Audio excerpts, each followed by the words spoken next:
जिथे स्वच्छता असते तिथे आरोग्यही निरोगी राहते.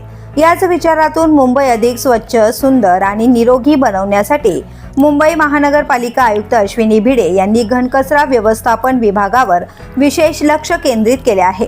महापालिका आयुक्त पदाची सूत्रे हाती घेतल्यानंतर भिडे यांनी स्वच्छता मोहिमेला अधिक गती देत स्वच्छता कर्मचाऱ्यांचे मनोबल वाढवण्यावर भर दिलाय.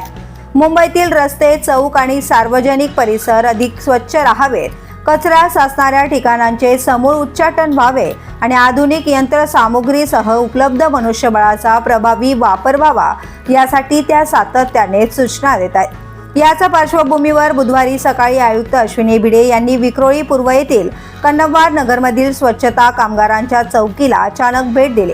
यावेळी त्यांनी स्वच्छता कर्मचाऱ्यांशी थेट संवाद साधत त्यांच्या कामाचा आढावा घेतला. आयुक्तांच्या अचानक भेटीमुळे कर्मचारी आणि अधिकाऱ्यांमध्ये एक वेगळेच वातावरण निर्माण झाले. आपल्या कामाची दखल घेत खुद्द आयुक्त घेत असल्याचा आनंद कर्मचाऱ्यांच्या चेहऱ्यावर स्पष्ट दिसून आला. तर दुसरीकडे कामामध्ये कोणतीही हयगय किंवा दुर्लक्ष चालणार नाही याची जाणीवही अधिकारी आणि कर्मचाऱ्यांना झाली आहे. मुंबई अधिक स्वच्छ, सुंदर आणि शिस्तबद्ध करण्यासाठी प्रशासन आता अधिक सक्रिय झाल्याचं या पाहणीतून स्पष्टपणे दिसून आलंय. द पोलीस न्यूजसाठी नितीन पाटील, मुंबई.